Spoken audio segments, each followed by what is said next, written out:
The Commanders' offensive line shows up. Both quarterbacks duel as they throw for 4 touchdowns apiece. All that and more on this edition of Commanders Gridiron Report.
For real, we don't know how to act.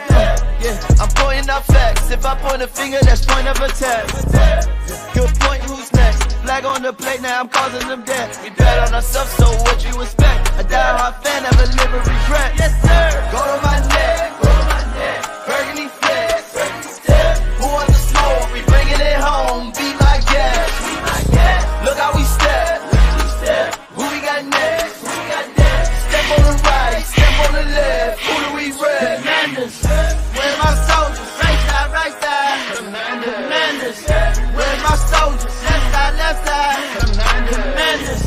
Where's my soldiers? Watch the middle. Commanders. Where's my soldiers? High off the way that this sound, they turn up as soon as they feet hit the ground. I am not playing around. I hit them, I bet that they feeling me now. Welcome, one and all across the nation and around the world. I welcome you all to episode 9 of the Commanders Gridiron Report. I am your host, Drew Willingham, and we are back for another edition of the Commanders Gridiron Report as we have to cover what happened in yesterday's game. And with that being said, let's go ahead and take this into the 1st and 10 to break down what happened in that game. They are the Washington Commanders. New name, new marks, new uniform. Soldiers, are we ready for Operation Burgundy? And here with the 1st and 10, the Philadelphia Eagles come to Landover, Maryland to take on the Washington Commanders and take the victory 38-31 as Sam Howell threw for 4 touchdowns in that loss. The offensive line actually showed up as they only allowed 1 sack. And who would have thought that the Commanders would have given up 1 less sack than what the Eagles did all day, as the Eagles gave up 2 sacks. The Commanders gave up 1. Now, that 1 sack that they gave up, that shot that Sam Howell took was definitely 1 shot he did not want to take. Those type of shots you want to avoid. However, he is lucky and today still be fine. A little banged up, but hey, at least he will be there next week. As we got a commenter out there, Ike is in the house and says, yo, that was one great game. And yes, Ike, it definitely was a great game as we are about to break it down here on this episode. As here for the 1st and 10, again, Sam Howell threw for 4 touchdowns to match what Jalen Hurts did in that game. It's a 38-31 deficit. Now, it was a big scoring contest in the 4th quarter. Of all quarters, you definitely want to see that type of a shootout go back and forth in the 4th quarter. And for those of you fans for both teams in attendance for that game in Landover, Maryland, you got a great show there for the second half, especially in the 4th quarter. Now, the Eagles outscored the Commanders 28-14 in that second half, so it didn't really go the way that you would want it to go for the Commanders fans out there. But going into halftime, things were looking good for the Commanders as they were up 17-10, had a 1-possession lead over the Eagles, and things were looking good. As you know, at that point, there were no turnovers. They hadn't allowed the sack yet. But things would change as the Eagles would put the pressure on during the second half. And with that being said, in order for us to go through that, let's go ahead and take it into the Burgundy Flex review, where we discuss everything from 1, 2nd, 3rd, and 4th quarters out there. Let's go ahead and take it into the Burgundy Flex review for that one. Go to my neck, Burgundy Flex. Pour out the smoke, we bringing it home. Beat like that.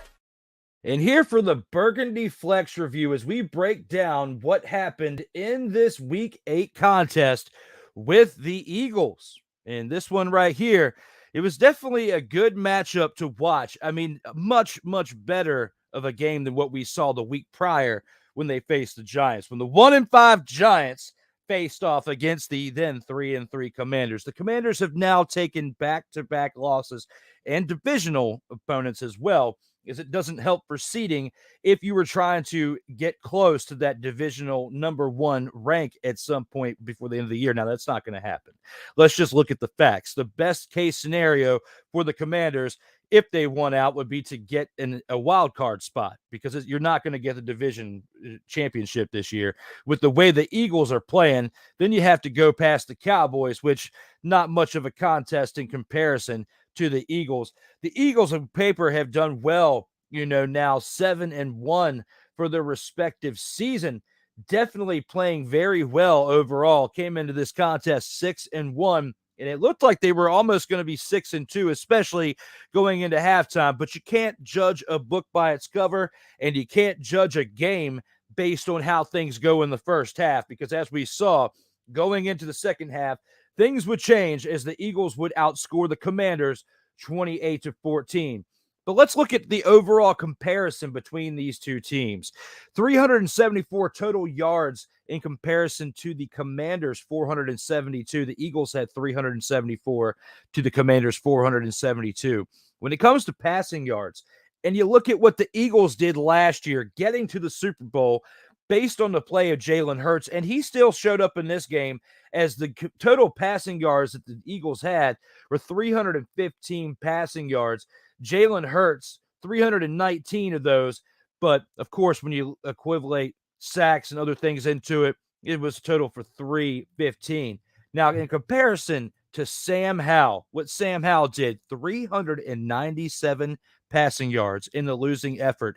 Both quarterbacks, Jalen Hurts and Sam Howell, threw for 4 touchdowns. I mean, this was a shootout back and forth, especially in the second half. And if it wasn't for that one interception that Sam Howell threw, this game may have gone into overtime like we saw in the previous matchup when they were in Philly, going back and forth there as well. So in this one was a little bit more exciting, as we saw better offensive play from the Commanders, especially at the quarterback position. Although Sam Howell has been pretty solid throughout the year, it's been that offensive line that has held him from doing better things. And throwing for nearly 400 passing yards in this game, you saw a definite improvement from the overall offense, because if it wasn't for the offensive line giving him the protection that he needed, the time that he needed to make those throws, run outside the pocket, extend the plays, and throw outside the pocket as well, we would not have seen the type of production that we saw from Sam Howell in this game.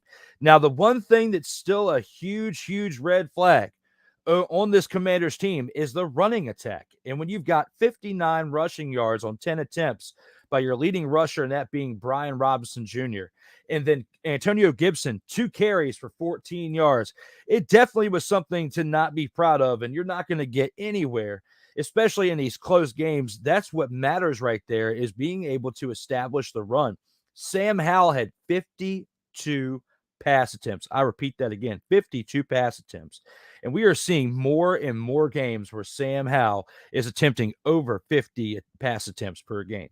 Now, he did complete 39 of those. He only missed 13 of those 52 attempts. So for that, he's doing a great job, but you cannot rely on the kid as he gets older and matures into this position to be able to throw it 50 times a game and expect to win. It's not going to happen. You got to have your running attack balanced to get you at least 70 to 80 yards per game. And the difference of 20 to 30 to 40 yards from your running back in production makes a huge difference in the balance of where the trajectory of a game can go. And we're seeing it with the Eagles being able to take the victory here over the Commanders, as DeAndre Swift, even though he only had 57 rushing yards, you look at Jalen Hurts, he only provided 6 of those rushing yards as well for the overall rushing yards. What I'm saying, you might look at their stats and be like, well, Drew, what they're doing over for Philly is pretty similar in comparison to what they did in Washington. Yes, as far as for that game. But overall, in every game of the season, for the overall trajectory of it, you don't see that on a regular basis to where your running back is getting 50-some rushing yards per game, and then they're going to win and it'd be 7-1 at this point. It's the games like this, the divisional games, where the defense stepped up for the Commanders. Some of them are probably looking to get traded and wanted to put up their best game possible, and we'll get to that in a minute, in order to have a little bit more trade value going to whatever team, etc.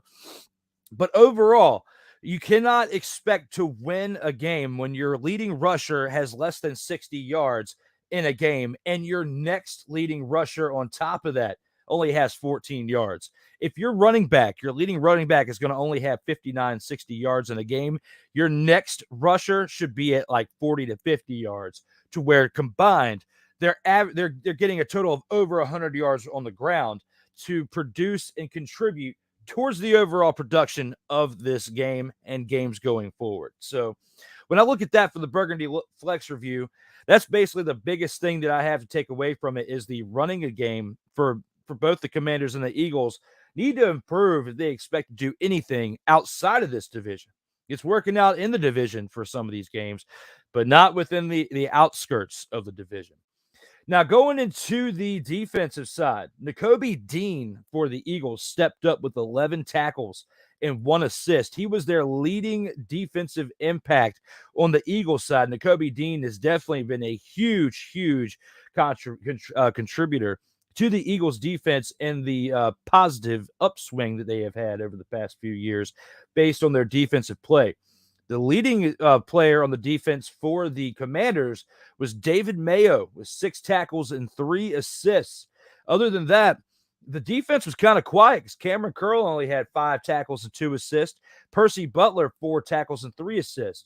When you look at Montez Sweat's 3 tackles with 2 assists, as well as Jamin Davis with 3 tackles and 1 assist, pretty quiet when you're looking at some of these guys, especially Chase Young, who only had 1 tackle as well. These guys who are potentially going to be trade bait this year at the deadline, which is tomorrow on Halloween. So happy early Halloween.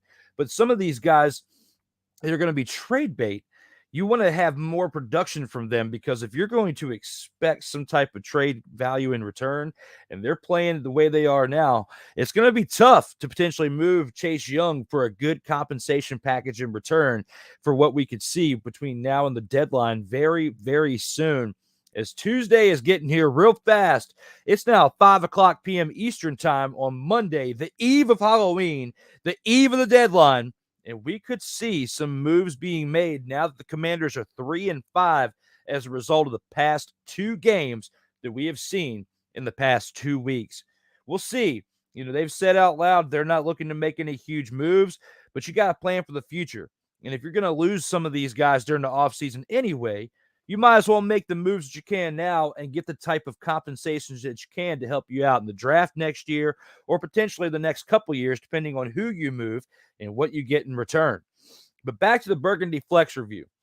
When it comes to this right here, the defense wasn't really a huge impact on either side of the ball for the Eagles or the Commanders, as one team gives up 38 points and the next one gives up 31. So combined, when you look at that, that's 69 combined scoring points that these teams combined for in this matchup this week. So for me, the defense didn't really make that big of an impact. And I'll say that again. Both teams, the Eagles and the Commanders, combined for 69 total points. So in my opinion, the defense on either side of the ball didn't really make that much of an impact. It was the quarterback play by both quarterbacks for the Eagles and the Commanders, being Jalen Hurts and Sam Howell, as they both threw for 4 touchdowns. It was that one interception that Sam Howell that made a difference. It was that sack that the Eagles defense, that was the one impactful thing I will say that they got on the quarterback of the Commanders being Sam Howell that made a difference in this game. And even though the Commanders got 2 sacks for their defense on Jalen Hurts, it still wasn't enough to make a difference at the end of the game as we look at this Burgundy Flex review. Now, one highlight for special teams for the Commanders. Joey Sly hits a field goal, right? As they scored 4 touchdowns and they had that 1 field goal. But he hits his career-high field goal, being a 61-yard field goal. That would have been a 56-yard field goal. But there was a penalty on the offense that brought it back 5 more yards. I believe it was a false start that they had. Yeah, it was a false start. Brought it back 5 yards. Sly has to attempt a 61-yard field goal. Makes it through with a little bit left to spare. Probably could have hit a 64 to 65-yarder. I would say probably 63 to 64 to be safe. 65 might have been stretching it.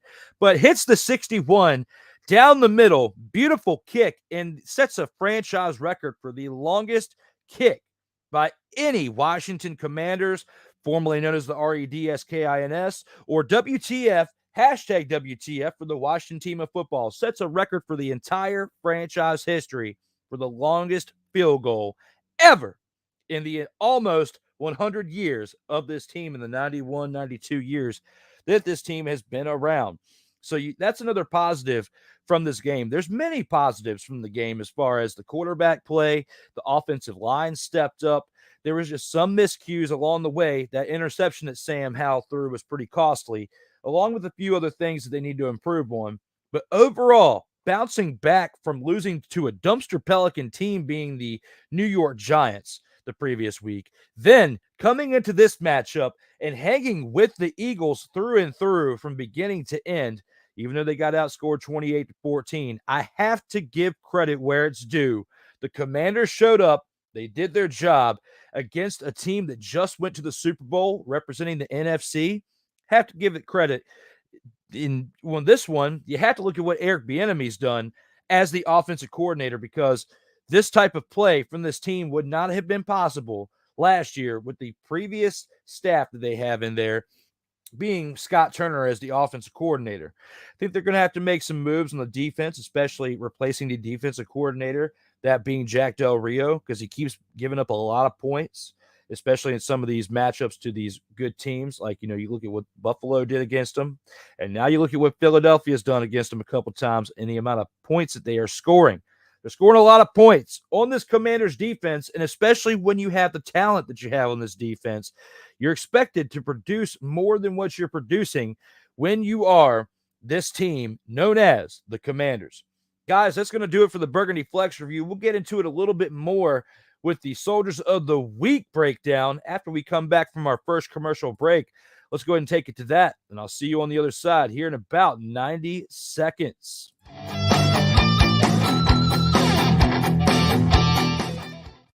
Everything Boston. I love you morons. New Kids on the Block, New Edition, dear whatever the law firm is. Sincerely, the U.S. Supreme Court. Ben Affleck, Matt Damon. Go yourself again, Jason Whitlock.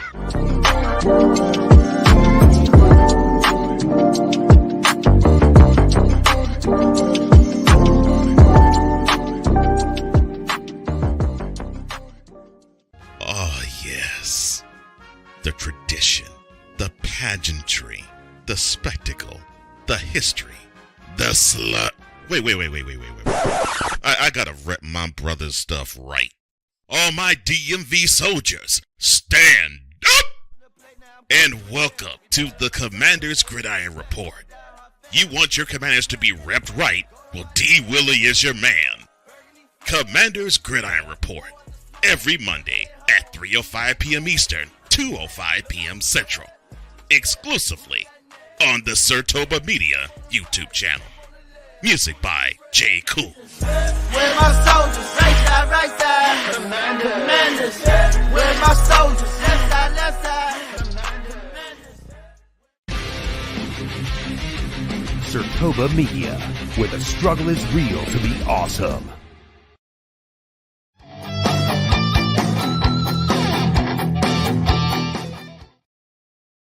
And welcome back to the Commanders Gridiron Report. I need to update that commercial pack with the Commanders Gridiron Report logoing and not the In or Out Sports Debate. But I want to take this time before we go into the next segment to give a shout out to this dude I know named Mickey Delaney.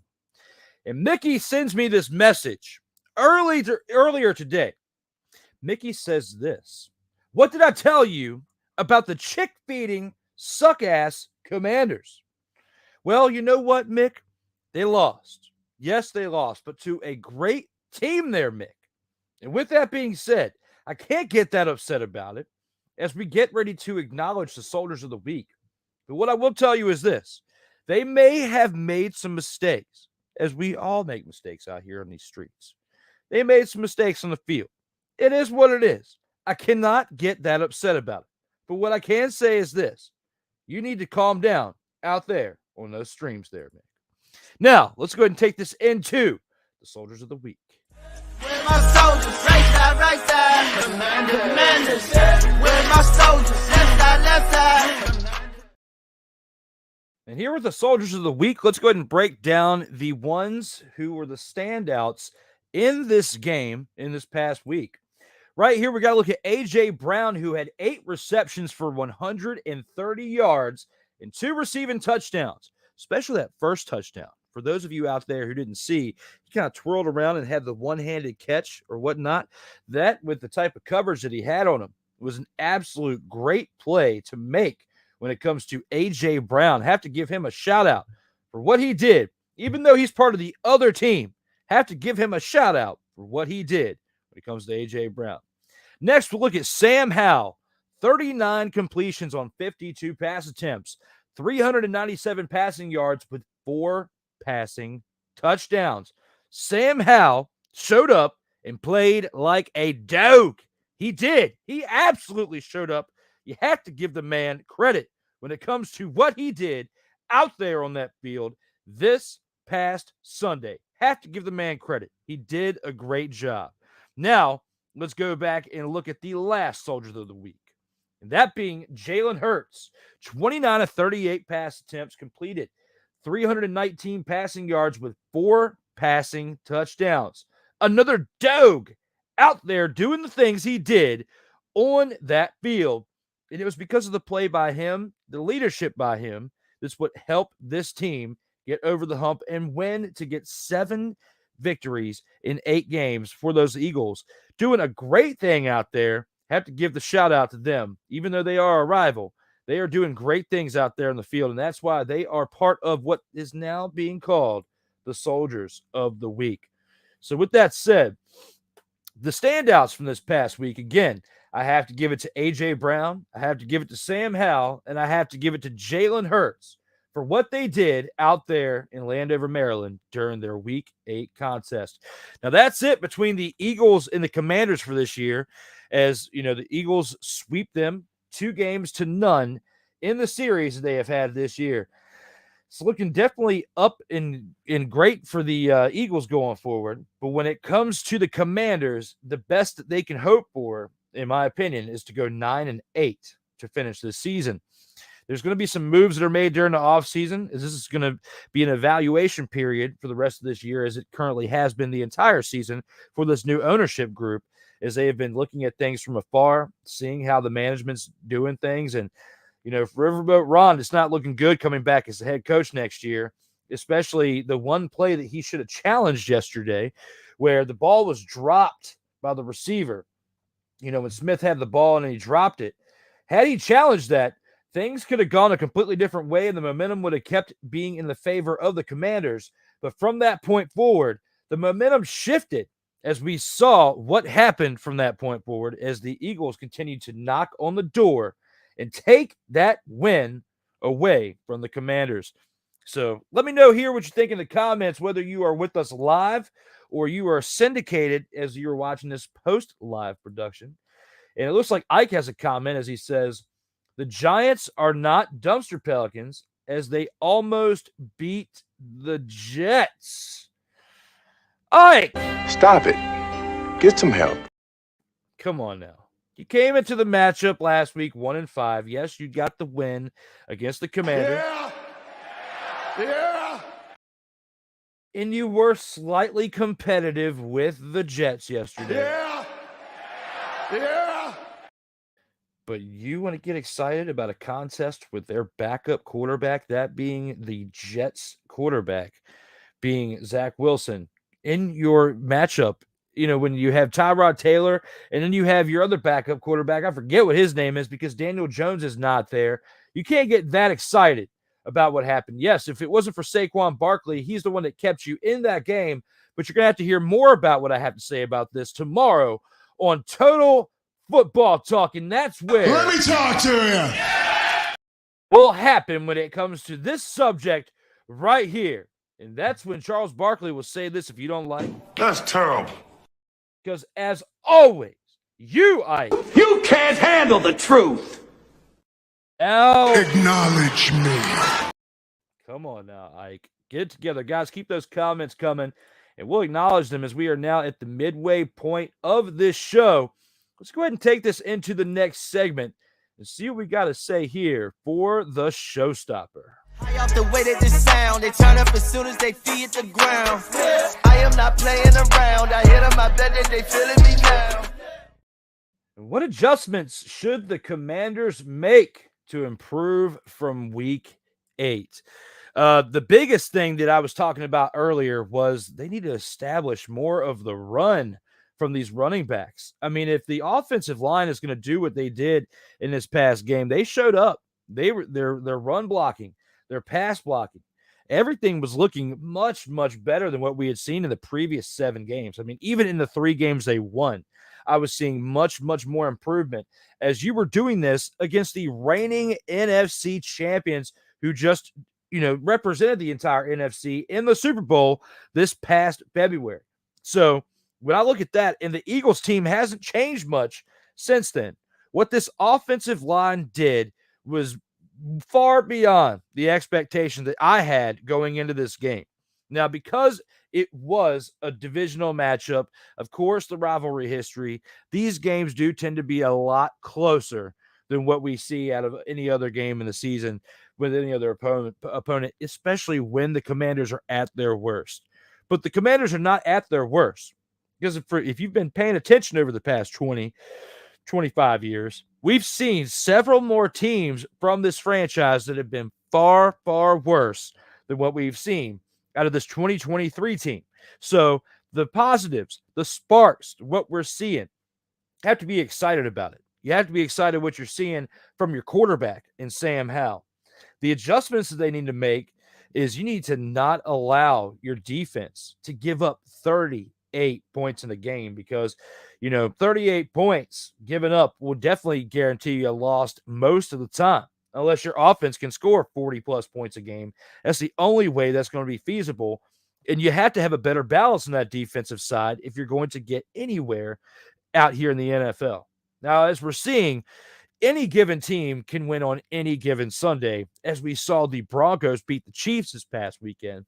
But that's not what we want to have for our expectation when it comes to this Commanders team. We want to see great things come from this team because there are some talented individuals on this team. When you look at the coaching, though, there's not that much talented coaching outside of Eric Bieniemy, in my opinion, who he has got 2 Super Bowls, a part of his repertoire, to prove it. So when I look at that, you got to get better production from your defense, better protection as far as protecting those leads. The defense isn't doing that in these past in this contest.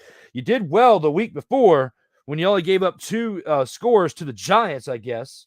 But that's against the Giants. Now you're playing the Eagles. You gave up 38 points. Your offense scored 31 points, still kept you in it, and you couldn't do the small things the second half to keep them above water because you did it in the first half where you only gave up 10 points, but then you gave up 28 points in the second half. You got to get better about, finishing strong. You're starting off strong on both sides of the ball, but you need to get better on finishing strong on both sides. Offense, you were solid through and through all 4 quarters. You only had that one mistake really where you had that interception by Sam Howell. And then they gave up the 1 sack as well. But I'm not really going to fault too much on the offense because if you can give up 1 sack or less per game, you're doing okay.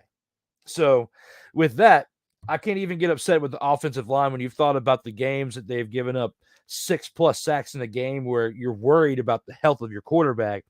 They definitely stepped up this past week.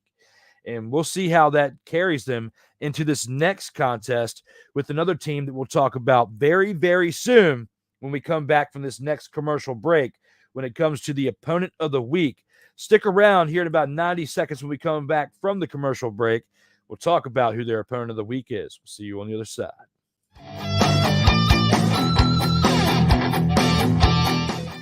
Football, football, and more football, you say? Well, tune in to Total Football Talk. Join your hosts, Drew Willingham. You were playing like a dumpster Pelican quarterback. And Cole Johnson. It sets up a possible play action. Did you hear that, Dak Prescott? As they take you through all the paces, both on the field and in the boardroom, of Total Football Talk. Every Tuesday at 4 p.m. Eastern, 3 p.m. Central. Exclusively on the Sertoba Media and the Comey Media Incorporated YouTube channel.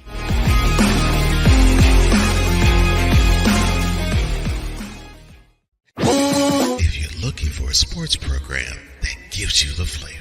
Washington Commanders? Really? This whole thing stinks to high heaven. That pulls no punches. Thuggish act by a thuggish actor.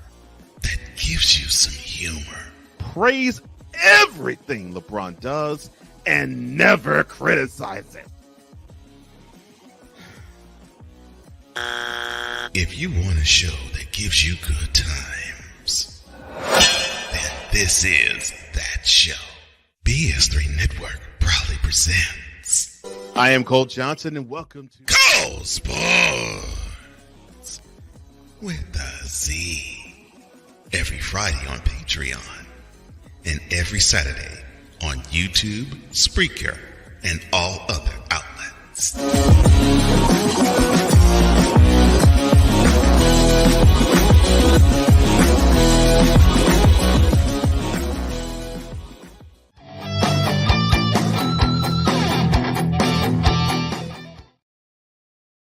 And welcome back to the Commanders Gridiron Report as we have gone through 4 of the 6 segments for this episode. We've only got 2 more left. Let's go ahead and take it into our next one and discuss the opponent of this next week. When it comes to the Commanders, let's see what they've got in store. Look how we step. Who we got next? Step on the right, step on the left. Who do we rep? And here for the opponent of the week, the Washington Commanders travel to New England to take on the Patriots. When it comes to this situation right here, you're facing the 2-6 Patriots. Now, can't take them lightly, as the Commanders, are 3-5. And you could easily be tied with the Patriots for the record. If you lose in this one, you would lose your 3rd straight game, and you would be 3-6, just like the Patriots, who have definitely not played well this year overall. Now, do I think that the Commanders are going to lose 3 straight games and fall to 3-6 after getting to 3-3 and clawing their way to get 3-3 and then losing 2 divisional games these past 2 weeks? I don't think so. I think that the Commanders are going to show up in this game as they were primed with this past contest, as the last time we saw the Eagles face the Commanders. You look at the game that they had, and they were going back and forth. They were in overtime. You know, they lost 34-31. Then the next week, they lost 40-20. And it took basically from that point forward, is I was going to go one way, but now I'm going to shift gears backwards. You look at what happened in that game. Basically, the Eagles and the Bills, from those games forward, right before that, Bills beat them 37-3. The Eagles beat them 34-31. The Bears beat them 40-20. They had 3 straight losses. And this after the Broncos game. The only win they have had in this span over the past 5 games, 6 games, my apologies, has been the win over the Falcons 24-16. They are 1-5 in their last 6 contests. It's not looking good. However, when you look at these contests that they have lost, 2 of them have been close against a really good team, that being the Eagles. They've lost to the Bills as well, so you got to put that up there. But the Bears and the Giants being the two losses out of there that you can't really equate because they were the two bad teams. So when you look right here, I think that if they're going to turn things around and get close to having a 9-8 record to end it, it has to start right here against the Patriots, because I feel like when you play the Seahawks the following week on November 12th, that's going to be a tough matchup and you may not win it. If you're going to get a shot at getting anywhere close to this 9-8 record, you have to get this victory right here. If you don't get this right here, then I feel like they're not going to be tanking for Caleb Williams because they're not going to get the overall pick. Plus, you like what you're seeing from Sam Howell. If they don't get this win against the New England Patriots, they are gunning for a top 5 to top 10 pick in this next year's draft. That's the only thing I could think of, because maybe not intentionally, but there might be some moves, just like Ron Rivera should have challenged that call in yesterday's game that would have overturned it and kept the momentum in their favor to where they may have won that game. If we see anything like that in this game against the New England Patriots, to where certain things could have gone a different way had they made a better decision at certain points throughout the game, that could potentially be what this situation is when it comes to what they're playing for. Because for me, if I was the coach or I was running an organization, especially now at 3-5, I would still want to try to get the best out of my players, because you're still evaluating every single person to decide who you're going to bring back during the offseason. Hell, you've already been doing that through the first 8 games of the season, because now at the midway point, you got a trade deadline looming by tomorrow that you need to make a move or two if you're going to try to get some type of compensation in return before you get nothing during the offseason. Because Chase Young, Montez Sweat, and others, you've got some contract decisions to make, and one or both, if not many more, may not want to come back after some of the frustrations that they have had playing during this season, as there was a bigger expectation for what this team could do now that they have their bona fide starter in Sam Howell. But the offensive line and other things throughout this team haven't helped with the production and the positive flow for this team. It's been a roller coaster like we've been privy to seeing from this team for so many years. When it comes to this matchup right here with the Patriots have the same type of woes that the Commanders do, except for the only difference when it comes to the Commanders and the Patriots is they have a Hall of Fame coach who may have heard the coattails of one Thomas Edward Patrick Brady II. It's been a while since I've said that, so I'm going to say it right now and one more time. Thomas Edward Patrick Brady II. He's heard the coattails of that man. And we've seen that being exposed over the past few seasons, most notably this year, as they come into this game with a 2-6 record facing off against the Commanders. Pretty equal in stature, these teams. But the one thing that the Commanders have over the Patriots is a good quarterback. Mac and Cheese for the New England Patriots. And I say it again, Mac Jones, I call him Mac and Cheese. Mac and Cheese is not your answer at quarterback for the New England Patriots, regardless of how wishy-washy your offensive line is, okay?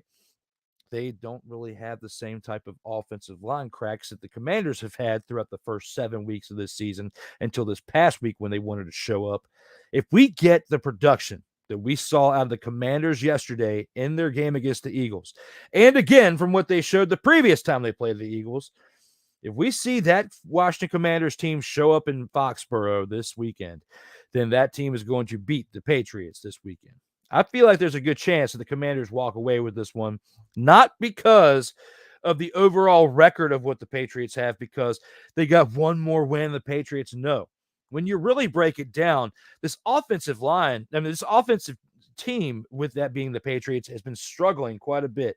Their defense on the same type of par, and Bill Belichick is known for being a defensive mastermind, as he was a defensive coordinator well before he was a head coach and well before he had the success with the Patriots during the 2000s, when probably he had the best defense in his tenure as a head coach in the 2000s leading into the 2010s. Over the past decade, his defense has been suspect.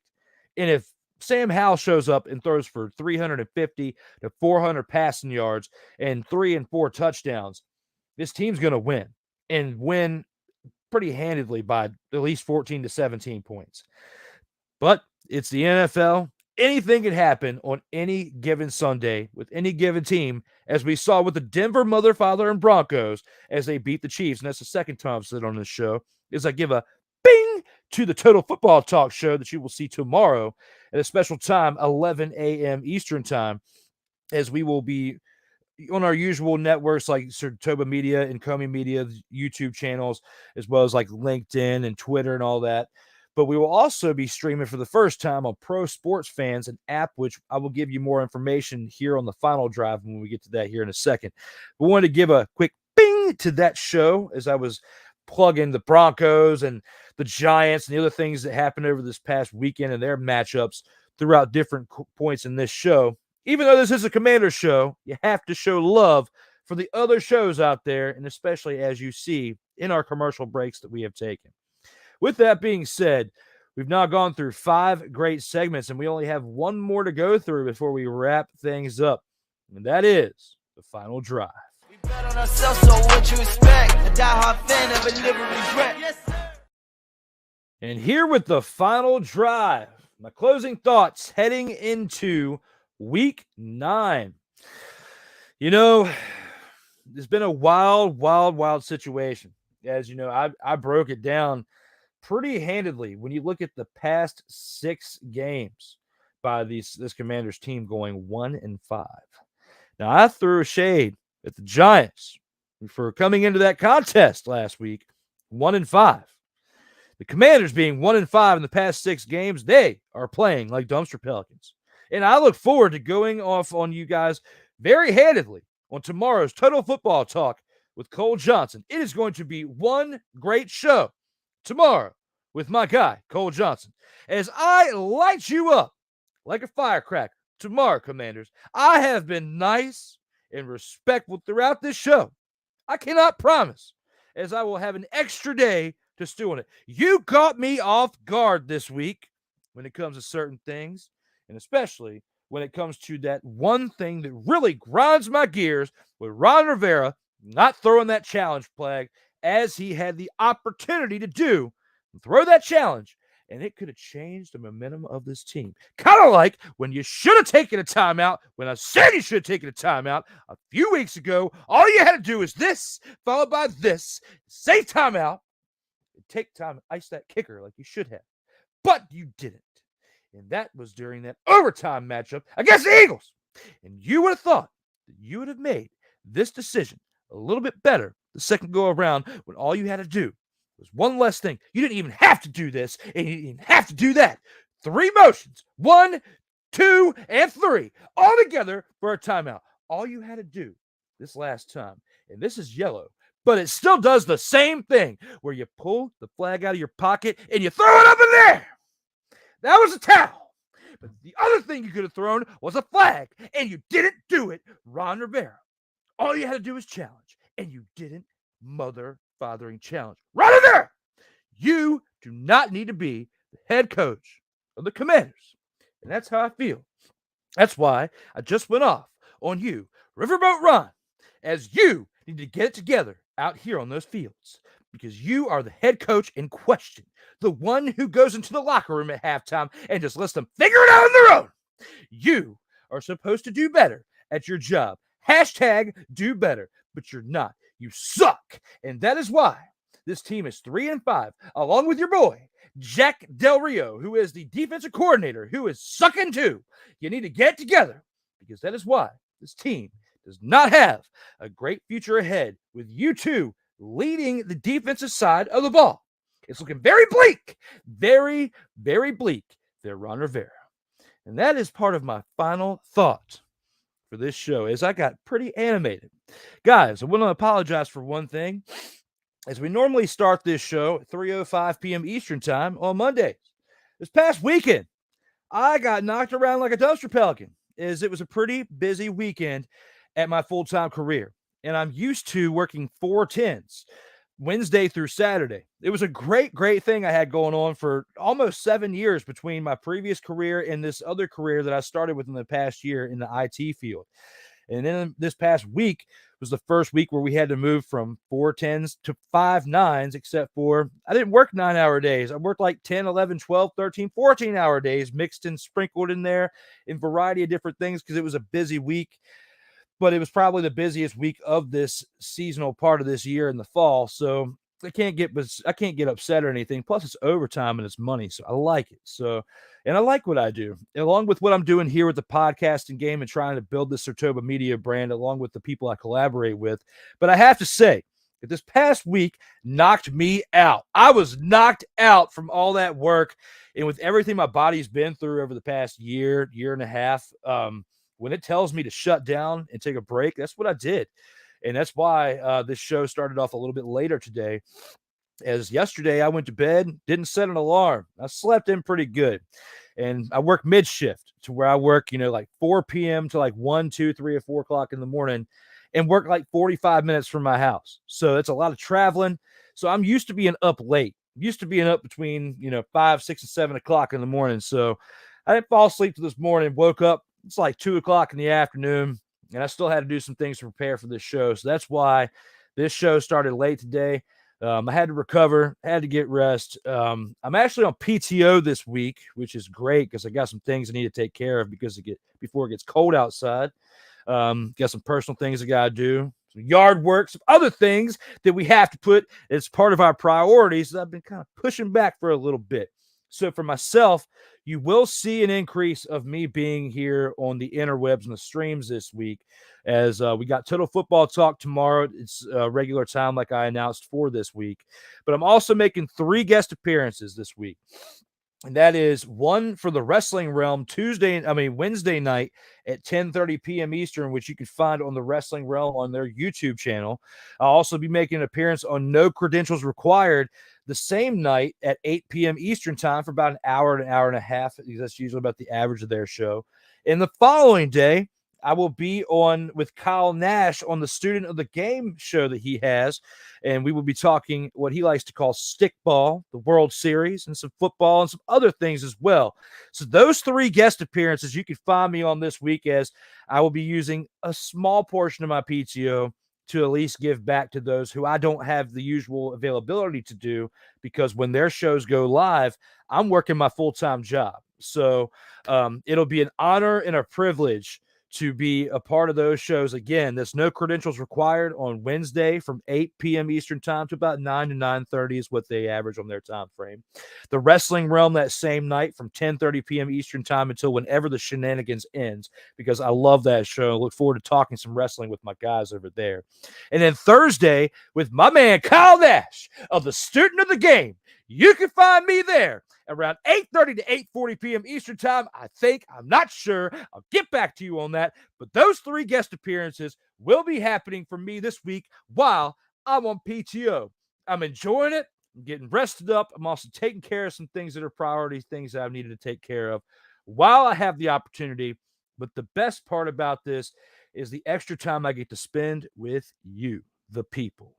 The millions and millions of podcasters out there do great things, but I at least appreciate, even if it's a small community right now, if it breaks through and gets big, or if it stays about here and just expands naturally, whatever the case may be, I just appreciate being part of this with you guys. For those of you who show up in the comments and are part of something as special as what we have going on right here. It looks like Mick said, I am sorry. I just woke up. Well, Mick, I actually called you out earlier, and I'll bring it back to this before we get on out of here. This is Mick right here. Mick had to say this in a message to me earlier. He said, what did I tell you about the chick-feeding, suck-ass Commanders? Well, Mick, I said, what in the blue hell, as a response to your message? Because when it comes to this right here, yes, they may suck sometimes, but what is up with chick-feeding, suck-ass Commanders? That is my question to you, Mick. Let me know the answer here in the comments down below on how you feel when it comes to chick-feeding, suck-ass Commanders. Guys, we have had one entertaining show here with you.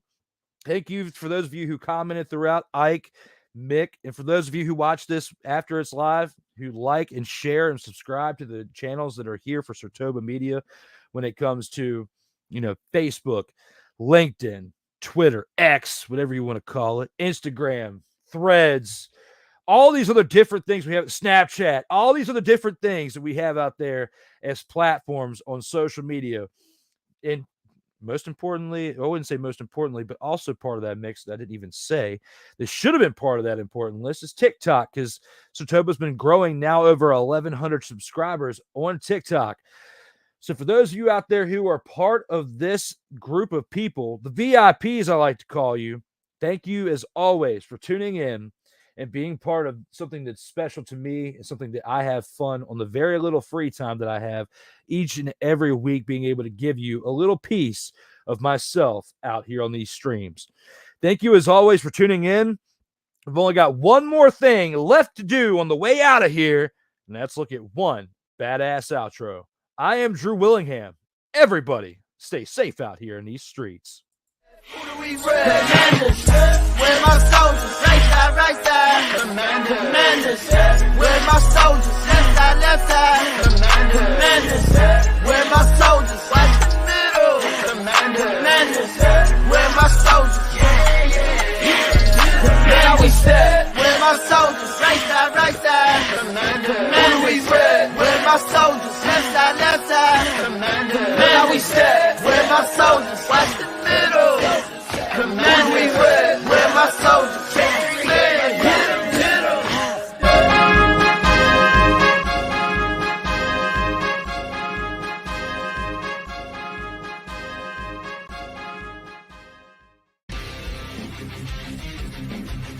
Sartoba Media, where the struggle is real to be awesome.